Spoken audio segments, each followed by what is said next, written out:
मैं भारत को भारतीयता की मान्यता के आधार पर फिर से खड़ा करना चाहता हूं, उस काम में लगा हूं।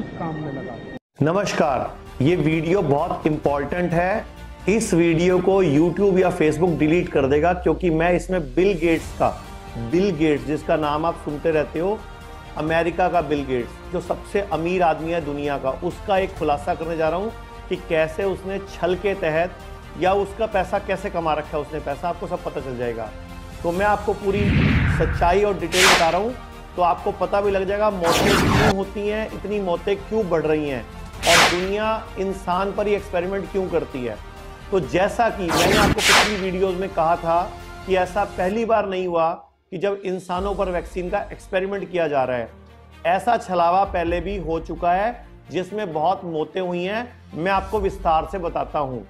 ऐसा क्या हुआ था कुछ साल पहले कि अंतरराष्ट्रीय स्तर पर ऐसी कोशिशें पहले भी की गई हैं। 2009 के समय जब H1N1 का दौर था, उस समय भी फार्मा कंपनियों ने पूरा जोर लगा दिया था, वैक्सीन बनाने और बेचने की पूरी तैयारी कर ली थी और कुछ ही समय में उन्हें सफलता भी मिल गई थी, जिससे अरबों डॉलर का मुनाफा भी फार्मा कंपनियों ने कमा लिया था।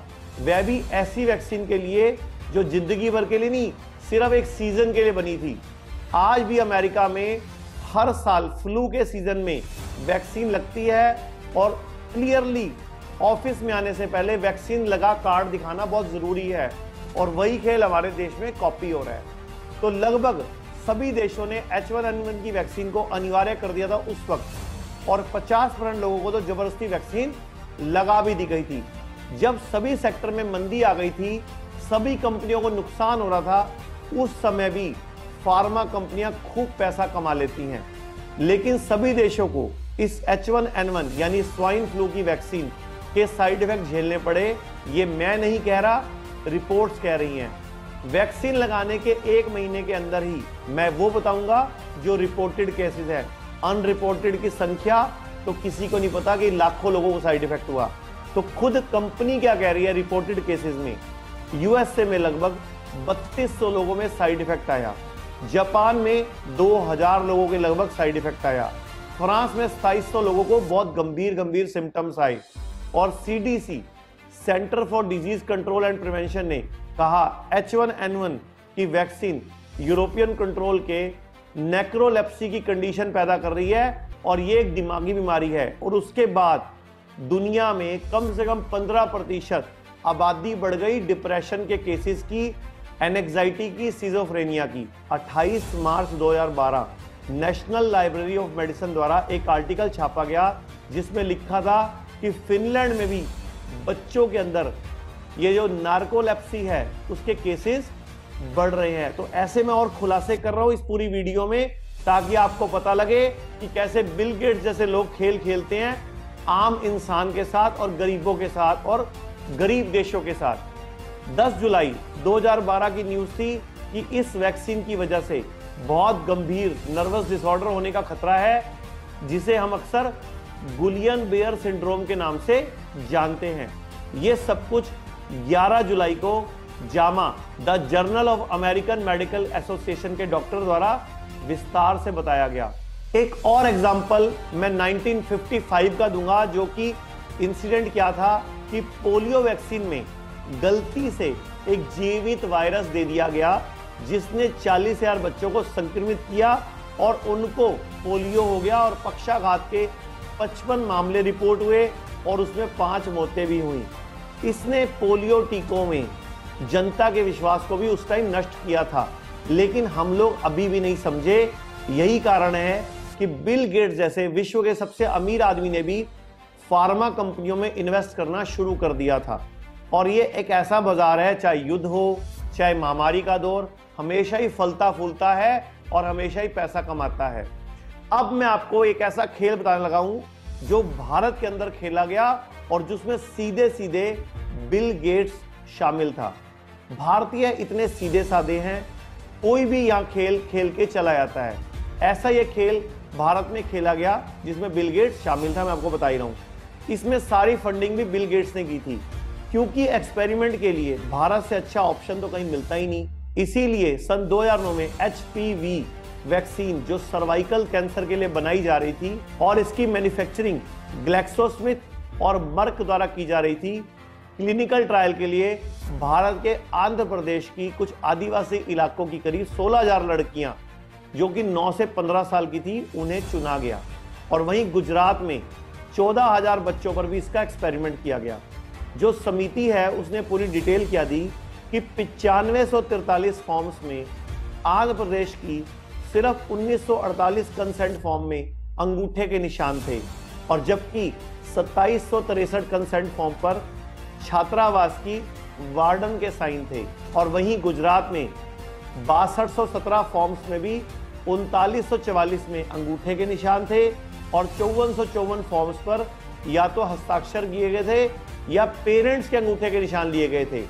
तो ये पूरा का पूरा खेल यही पता लगता है कि उन लोगों को पता ही नहीं था। और सर्वे के डाटा से पता चला कि बहुत बड़ी संख्या में माता पिता और अभिभावक अनपढ़ थे और अपनी स्थानीय भाषाओं तेलुगु और गुजराती में भी नहीं लिख सकते थे। और इस बात का खुलासा तब हुआ जब लगभग 10 लड़कियों की मौत उस टाइम हुई और लगभग 150 लड़कियों को मिर्गी के दौरे, डायरिया और पेट संबंधी बीमारियां होने लगी। जब यह मुद्दा सुप्रीम कोर्ट में पहुंचा, जिसमें ICMR और DCGI से पूछा गया कि आखिर इन्हें परमिशन किसने दी और कैसे मिली, उस टाइम सुप्रीम कोर्ट में ICMR जैसी संस्था ने भी कोई जवाब नहीं दिया। और ये कोई इकलौता ऐसा केस नहीं है जिसमें क्लिनिकल ट्रायल के दौरान मौतें हुई हों। इसके बावजूद भविष्य में भी ऐसा ही चल रहा है और लाखों लोगों की जान सिर्फ दवाइयों और एक्सपेरिमेंट के कारण चली गई हैं। अब 15 मई को भारत सरकार ने दोबारा बिल गेट्स के साथ मीटिंग की और इस वीडियो कॉन्फ्रेंस का मुद्दा था कि इस खतरे से कैसे निपटा जाए और वैक्सीन का क्या चल रहा है। तो ये न्यूज़ 15 मई को द इंडियन एक्सप्रेस के फ्रंट पेज पे छपी कि सरकार द्वारा आम जनता को उन लोगों के हाथ में सौंपने का काम दोबारा किया जा रहा था जो भारत में हजारों बच्चों पर वैक्सीन का इलीगल एक्सपेरिमेंट पहले ही कर चुके हैं। अरे अभी भी संभल जाओ, ये बाहरी देश भारत को खोखला कर देंगे। कुछ लोग तो डर से सुसाइड कर चुके हैं, कुछ एक्सपेरिमेंट से मर रहे हैं। कोरोना से मरने वालों की संख्या तो अभी भी कम है।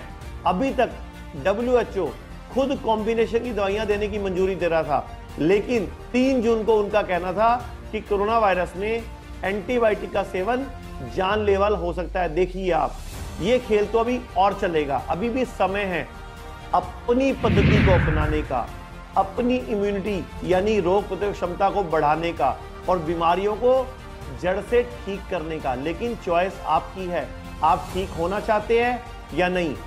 अगर मैं आपको एक सॉल्यूशन दे रहा हूं, अब आप बात कर रहा हूं इलाज की, अगर TFF टंग फ्रेंडली फूड ना खाकर हम BFF यानी कि बॉडी फ्रेंडली फूड खाएं और उस पर आ जाएं और अपने शरीर के pH लेवल को बैलेंस करके रख लें, तो हमें कोई भी बीमारी नहीं होगी, ना ही कोई वायरस, ना ही कोई बैक्टीरिया हमारी बॉडी पर अटैक करेगा।